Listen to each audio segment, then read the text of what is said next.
Welcome into Buffalo Bills Weekly, the place where you get the scoop on the Bills. He's Chris Brown, I'm Maddy Glab. Buffalo's coming off of their bye week, which is a good thing. The Bills a perfect 8-0 following a bye since 2017. They used the week off to reset and get healthy. Emphasis on the healthy. Yeah, because they are still a beat-up team coming out of the bye. You're hoping they can get some players back in the lineup. We know Dalton Kincaid was listed as a day-to-day guy. If he can get back, that diversifies the passing game on offense. And then obviously if you can get Matt Milano and Terrell Bernard back at the second level of the defense, suddenly you have your starting lineup back in the front seven, and that makes a world of difference as well. Head coach Shaun used the week off to do a little self-scouting, dissect Buffalo's 6 games, what went right, what needs to be corrected following 2 losses. The Bills have been there before with 2 losses. They've seen 2 losses in every single season since 2017.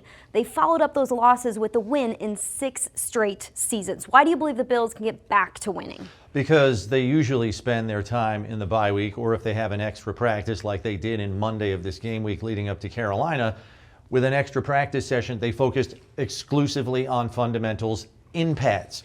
So tackling has been a problem on defense. They focused on that a ton.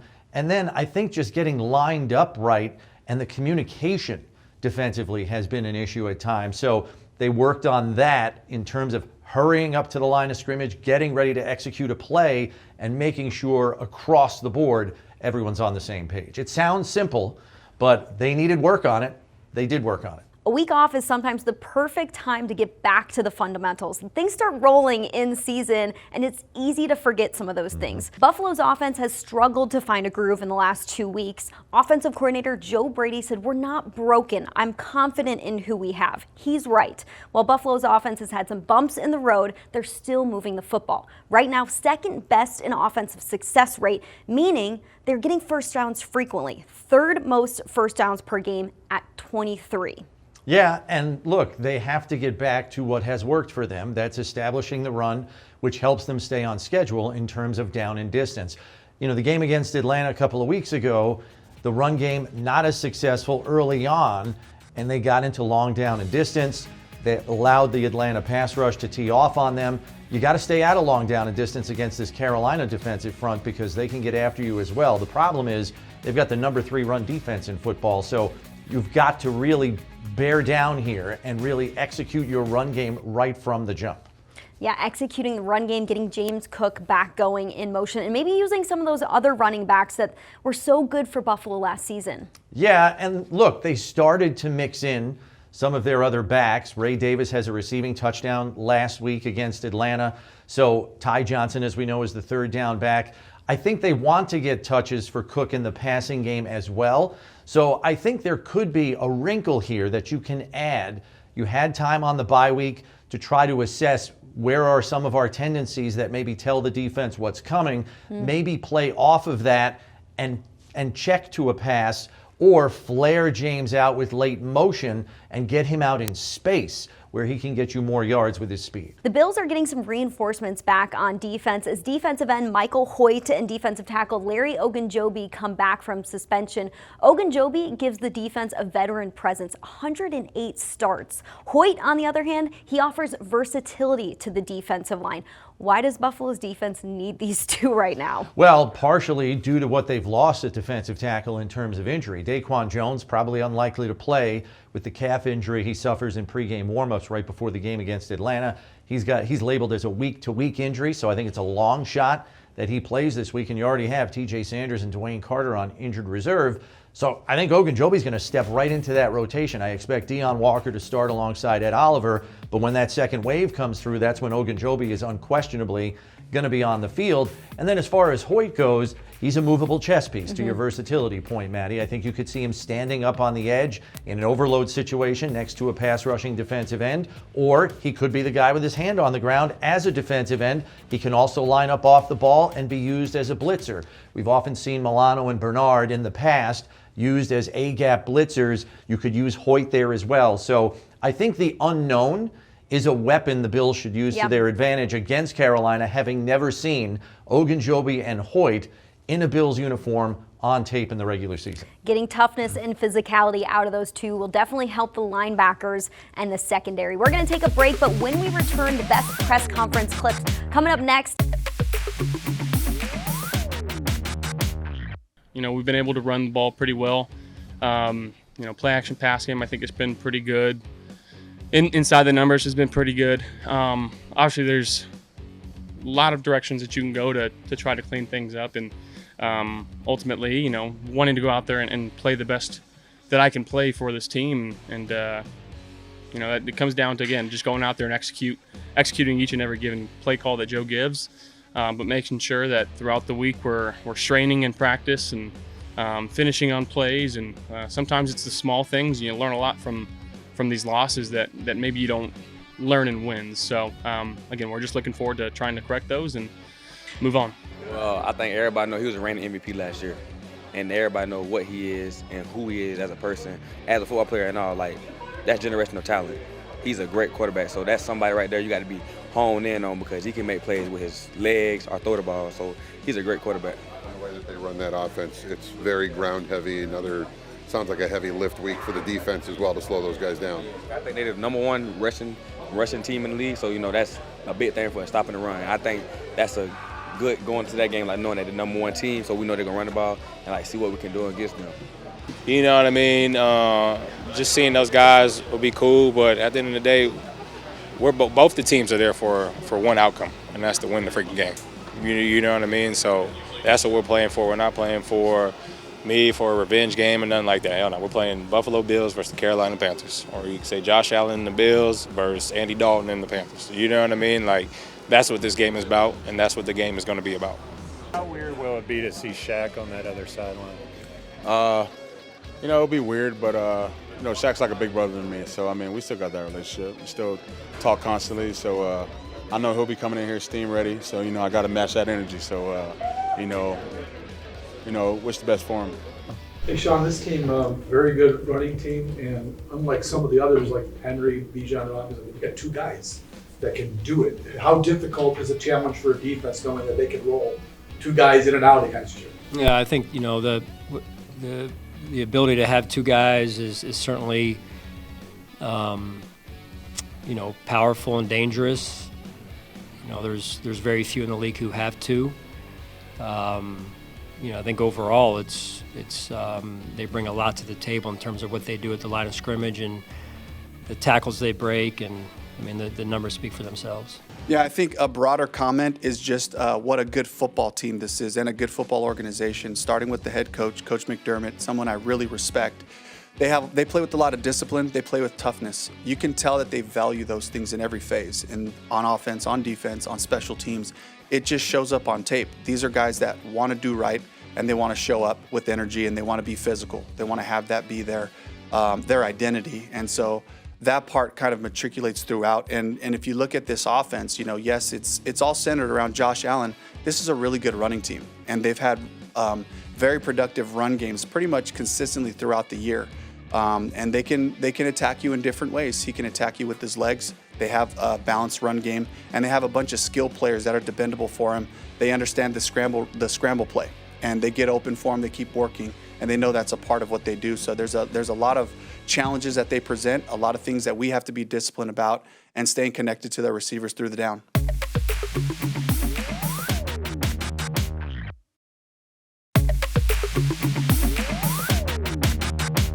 Welcome back to Buffalo Bills Weekly. In this segment, we're focusing on Morse Code as we welcome into the conversation former Bills center Mitch Morse. Mitch, thanks for being on with us today.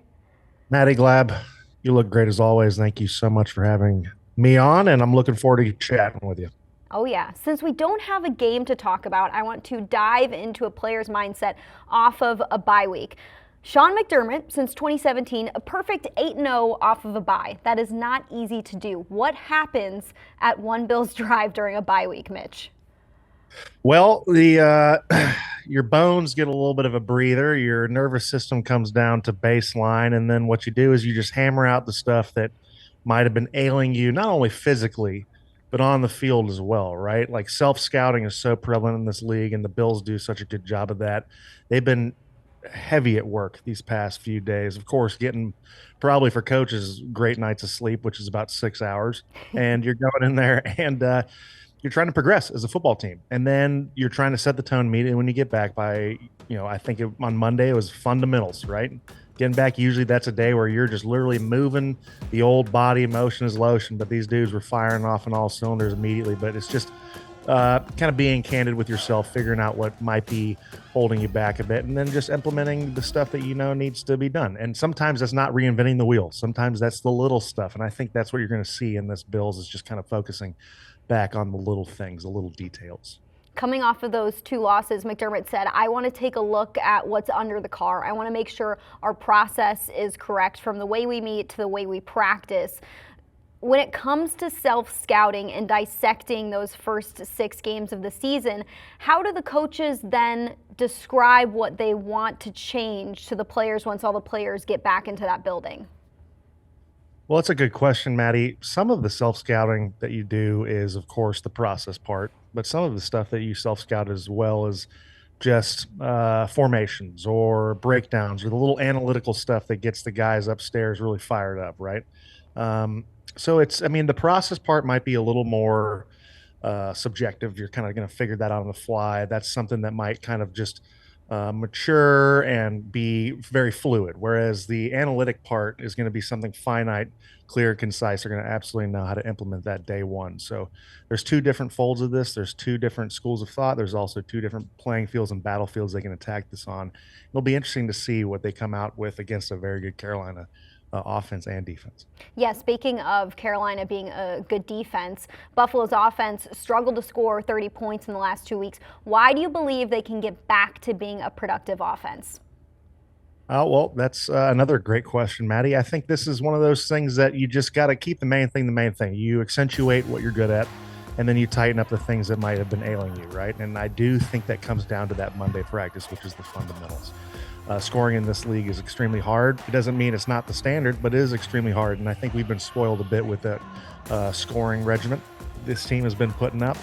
That being said, I think you're going to see 2 juggernauts, which is the Panthers defense, which is a very good run-stopping defense against an offense that's been known to run the football here in the last few weeks and really the last few years. So it'll be fireworks, man. I'm super stoked. It's going to be 2 great ball clubs going at it, and I think it'll be a good one to see.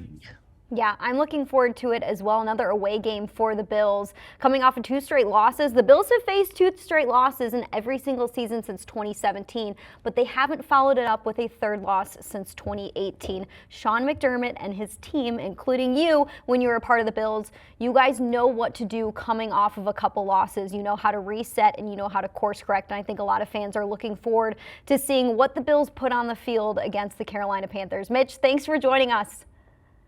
Thank you so much, Maddy. I appreciate it. As always, go Bills. As always, go Bills. And I love the hat. Go Mizzou as well. Go Tigers, baby. Let's go. Coming up next, stadium updates coming your way. Welcome back to Buffalo Bills Weekly. Joining me now is Bills IT Project Director Shaun Handley, as we're going to talk about some of the stuff going on across the street with the new stadium. But we're going to focus with you, Shaun, on the tech building, which is up and running already. And I guess maybe help us understand why the existence of the tech building is beneficial to that entire project over there. Oh yeah, it's great. We're really excited about it. It's an 18,000 square foot building that's built just outside of the stadium. It's allowing us right now to currently start building our core infrastructure as the stadium is being built. So as the data closets are being turned over to us, we can already start building the network. So that's allowing us to build 8 months ahead of substantial completion and allowing us to reach that goal of substantial completion. Yeah, and so maybe help us understand exactly what kind of technology, in layman's terms, as best you can, does that building house? So it's got the core infrastructure, it's got all the production control infrastructure, so everything that you see up on the video boards, the Wi-Fi controller infrastructure, and then as well as the cellular DAS, so distributed antenna system. So all the antennas that you see all over the whole entire parking lot, as well as the antennas that will be in the stadium. And then just real quick, the television networks that come in to do the games and broadcast the games, they'll be able to hook in there rather than having to run lines through the tunnel like they do in the old stadium, right? Yeah, that's right. Everything, like I said, everything, the whole entire infrastructure will all go through there, and then that runs out into the new stadium. And then finally, what capabilities will that technology allow the new stadium to feature, maybe for fans that the current stadium does not provide for right now? So the current stadium, there's a lot of new technology that we're really bringing into the stadium. And I mean, I could go on for hours talking about the new technology that we have, the frictionless markets. One of the ones that I'm really excited about that will still go into the tech building is the sound. So we've talked about the sound before, going from 4 speaker clusters inside the current stadium to 32 speaker arrays on the canopy. Wow. It's really going to blow people away, just figuratively. But yeah, each speaker array, 9 speakers, 5 subwoofers. We've tuned it to go to every single section, and when we measured it, we'll probably be one of the loudest stadiums in the NFL. Yeah, that's awesome. Cool technology for sure. Shaun, thanks much for kind of shedding some light on what we can expect in the new building, thanks to that tech building which sits right next to it. Appreciate it. Yep, thanks. That's Shaun Handley, Bills IT project manager. We'll take a break, but coming up, we've got game preview. Stay tuned here on Buffalo Bills Weekly.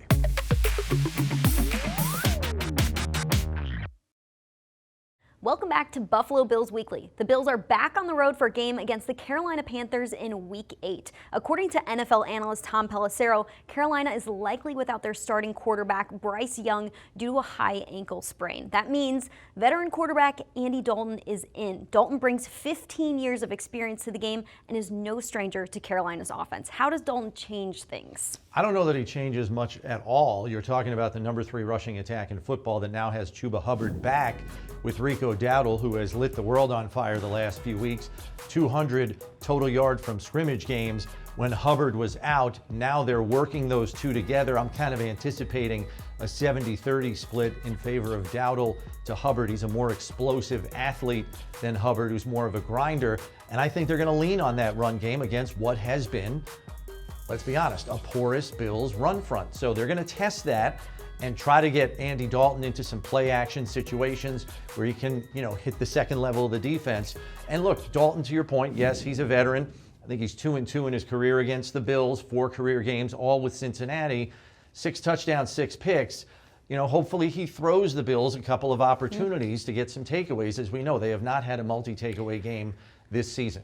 Coming off of a bye week, though, Buffalo averages 2 takeaways per game, so we could see them getting back to that number. Speaking of defense, Carolina's defense makes life hard for opposing offenses. They're top 10 in multiple areas. 7th best total defense, 10th against the pass, 8th against the run.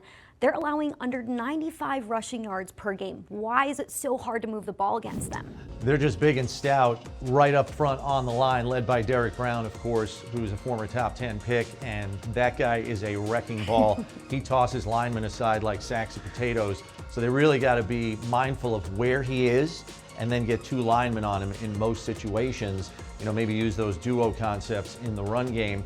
I think on the outside, though, Mike Jackson, who's the corner that lines up opposite J.C. Horn, who is like their all-pro corner. I don't know if I'd be throwing over there very much. He's got 3 interceptions this season. But Mike Jackson has been victimized in the passing game. So I think Josh Allen, and the passing crew, they're going to have to try to test him down the field. I think there could be opportunities there.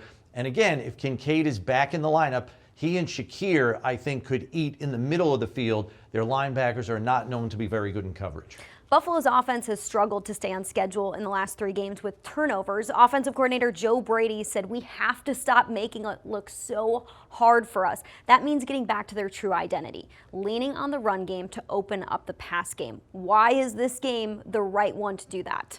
Well, I just think no matter who the opponent was, the Bills are going to get back to doing what they do best. You hear the players say that all the time. It's about what we do, not necessarily the opponent. Sure, you prepare for them, but let's focus on what we do best, and I expect them to get back to that. So that not only includes the run game has to be productive enough to set up Josh under center, play action pass. That's when they've been the most successful in coupling the run game with the pass game.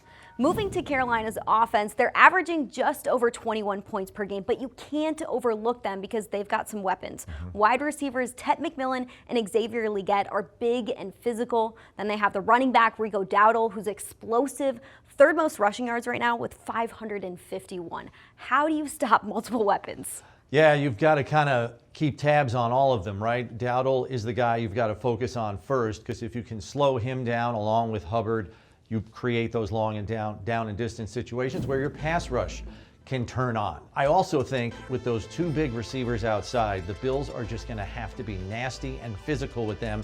I think they're going to have to take some risk and get up on the line of scrimmage and jam them there to try to disrupt the timing of the passing game. We know Andy Dalton is not a scrambler by trade. True. So if he has to pat the ball and wait a half a second, the pass rushers know where he's going to be, and hopefully they can get him on the ground a few times. We've seen the pass rushers get close to quarterbacks a lot this season. It's taking the quarterback down. Maybe that happens against Andy Dalton, a quarterback who doesn't move outside of the pocket too much. We'll see if Buffalo can follow up 2 losses with a win. The Bills a perfect 8-0 coming off of a bye week since 2017. We want to thank you for tuning in to Buffalo Bills Weekly. For Chris Brown, I'm Maddy Glab. We'll see you next time.